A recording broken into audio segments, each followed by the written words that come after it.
Mike Moore Media. On our media line, Rodney Cates, Director of Rockingham County Emergency Services, 911. Hey, Rodney, good to have you back. How are you? Good morning, Mike. How are you? We're good. I'm doing just great. Well, September is National Preparedness Month, and I know this is something that you and your team are always at work in, preparing, planning ahead, and we've seen so many instances already this year with natural and man-made disasters, perhaps, and things. So I thought maybe you could give us some tips how we can plan ahead for our own safety. Certainly, Mike, and this is National Preparedness Month, and we encourage everyone to always be thinking ahead. Think, from emergency management, we look at things and the way that they teach us is to look at things from a 40,000-foot level. How are these events going to impact us a day out, 2 days out, 4 days out, a week out? So that's what we would encourage our citizens to do. Look at the impacts of weather events. There are a lot of things going on right now. Probably the most pressing right now that we actually see as we look at our window today, the impacts of Hurricane Ida as it's moving up the Ohio Valley, River Valley. Mm-hmm. We're still seeing the clouds from that today. We're seeing the breezy conditions from that today. There's a potential for some storms later this afternoon. It could be some heavy rain. So we need to be cognizant of these forecasts and look at it. Are we prepared for those things? And, do we have enough food supply for our families if our power goes out? If we have generators, do we have fuel supply for those generators? The Hurricane Ida that struck in Louisiana, it had the potential to impact fuel because the Colonial Pipeline runs right through the southern part of Louisiana, and that's our main source of fuel and petroleum products to our area. So always being cognizant of these things that are going on, certainly gives everyone that 40,000-foot level of how is it going to impact me and my family? What do I need to do to be prepared for these events? Mm-hmm. Yeah. And I know you've been through a hurricane before, so you know what it's like. I have. My time that I've spent at the coast, down at the Crystal Coast, Atlantic Beach, and Emerald Isle, I've been through several hurricanes, and from the emergency management standpoint, that is a multi-day planning process, getting everything ready. But within that planning process, we send out many public service announcements to the public in regards to what they need to do to be safe. And again, it's incumbent upon those people to listen to those warnings, and we do the same thing here. If this storm, if Ida, had taken a more eastward track, it could have had a very strong impact on us here. So we would have put out those public service announcements and told people what to do and what to expect and how to prepare. So we encourage people to listen to those radios and the news broadcast and the Mike Moore Media podcast and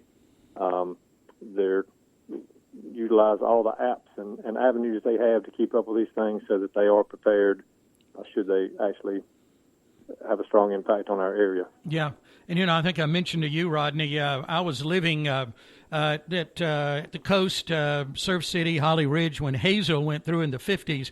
And you look at the technology that exists today that we didn't have not really that long ago. I mean, it's really improved. So we've got really a lot of things right at our fingertips, haven't we?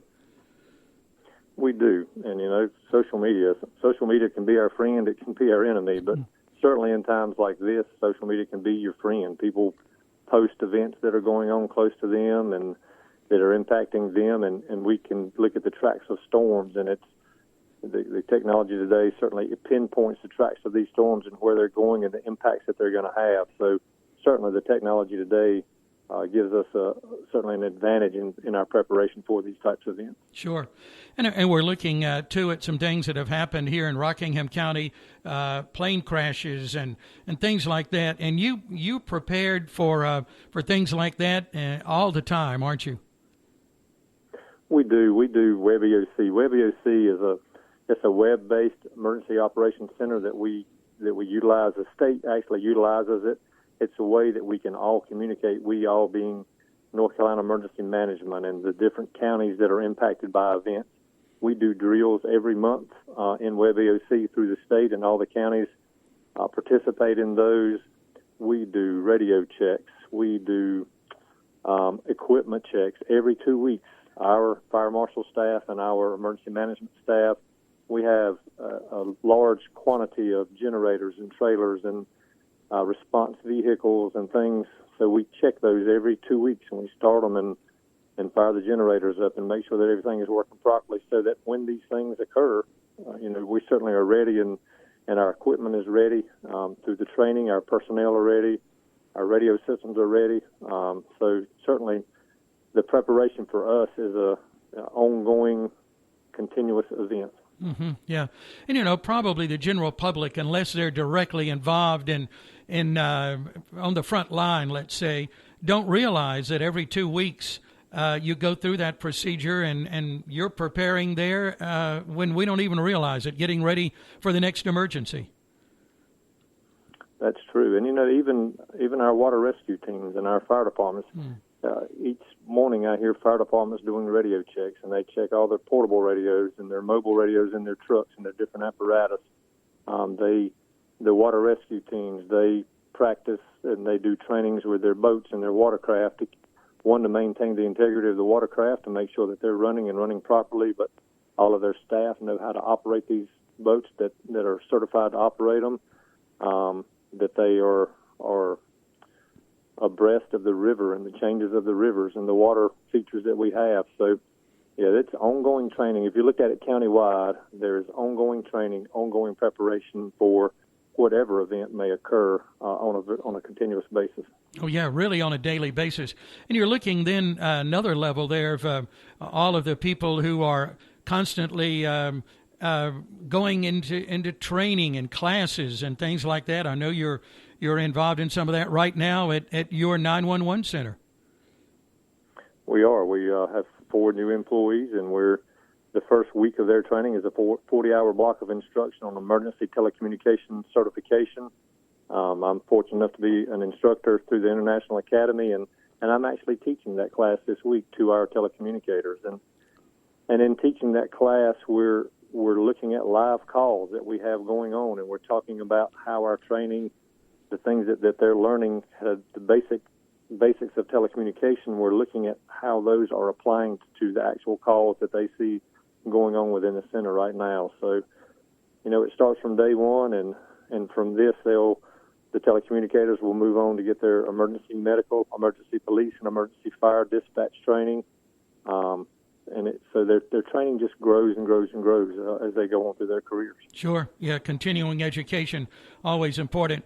I had a wonderful opportunity of spending some time in your 911 center one night recently, and I've always appreciated that those dispatchers and what they do, but I have a much better appreciation after just being there and seeing what's involved. And I got a little glimpse into their skill sets. It's very involved. It is very involved. It's multitasking at its finest. They have to do many things. They wear many hats. They have at their fingertips multiple resources, and they can activate those resources at the click of a button or the dialing of a telephone, of which is done by the click of a mouse, as I'm sure as you've seen in there. Mm-hmm. So everything in there is set up for speed and efficiency and effectiveness, but the people that work in there are masters at that speed, efficiency, and effectiveness, and that's why that they're able to assist in the mitigation of the incidents that we have. In the class that we're teaching right now, the emergency telecommunication class, there's a block of instructions, and it talks about incident command. The incident commander is who is in charge of a scene, but a telecommunicator, and the textbook actually illustrates this, the telecommunicator is an incident commander on each and every call that they take until incident command is set up on scene.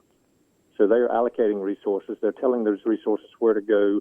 They're seeking further resources. So they're doing operations and logistics and incident command all in one from a 911 console. And yes, that is very, very impressive on their part. It certainly is. And you used a key word there, masters at what they do. That's a wonderful way to describe it. And you've taken it to another level here in the last year and a half with COVID and the protocols in place for that, haven't you? We have, because, again, they are on the front lines of the notification of responders for patients or situations in which COVID may be involved. The dispatch protocols have a tool in them. It's called the Emerging Infectious Disease Surveillance Tool, and that's a series of questions that they ask people that could be impacted by COVID. It's the same questions you're asked if you go into a hospital or a doctor's office. If you have a fever of 104, have you been around anybody with COVID? Do you have fevers and chills and nausea? Have you lost taste and smell? It goes through a series of those questions, but what that does, if those questions are answered in the positive manner, that then we're able to notify responders that there's a potential that you could have a COVID exposure at this location. So we pre-warn them prior to arriving on scene to put on all of their protective gear, of which they do anyway, but we give them a further warning to put on all of your protective gear before you get there.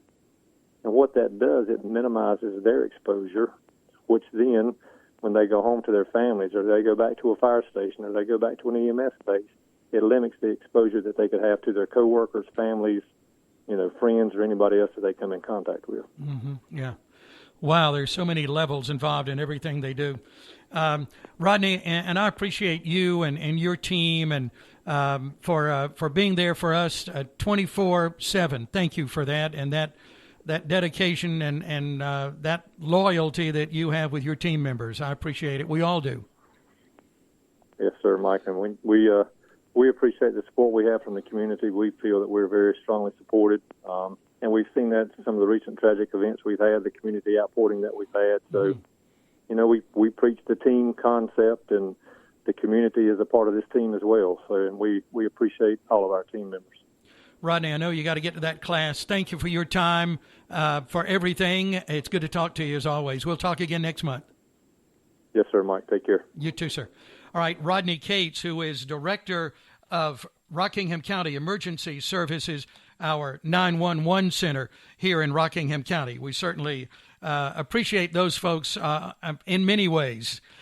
September is National Preparedness Month, so that might be something for you and your family, maybe your business to step up and make sure that things are in order as you plan ahead for the safety of you and your family and your employees.